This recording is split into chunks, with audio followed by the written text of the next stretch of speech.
हम अक्सर ताकत को बस किसी की जिस्मानी ताकत, उसके पैसे की ताकत या फिर उसकी सियासी ताकत से जोड़कर देखते हैं, लेकिन कमजोर की भी एक ताकत होती है।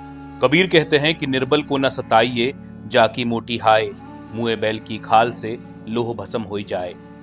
अब इसे समझने के लिए हमें जरा लोहार की भट्टी में चलना होगा। लोहे को पिघलाने के लिए आग लगती है, कोयला जलता है, लेकिन असली काम कौन करता है? वो है मरे हुए जानवर की खाल से बनी धोकनी, यानी निर्जीव चीज की सांस। गौर कीजिए कि मरा हुआ जानवर भी अपनी सांस से इतना ताप पैदा कर सकता है कि लोहे तक को पिघला दे। यही तो कबीर की चेतावनी है कि निर्बल की बेबसी, उसकी हाय अगर उठ गई तो वो इस्पात को भी झुका सकती है, पिघला सकती है।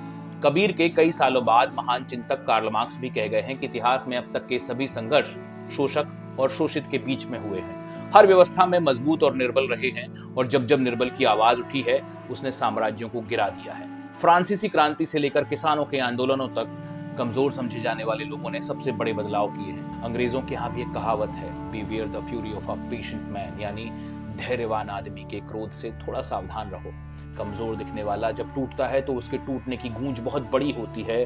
तो कबीर का दोहा सिर्फ करुणा की अपील नहीं है, ये सामाजिक न्याय का सूत्र है।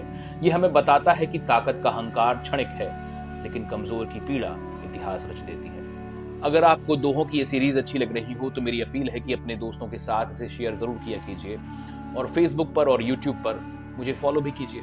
शुक्रिया।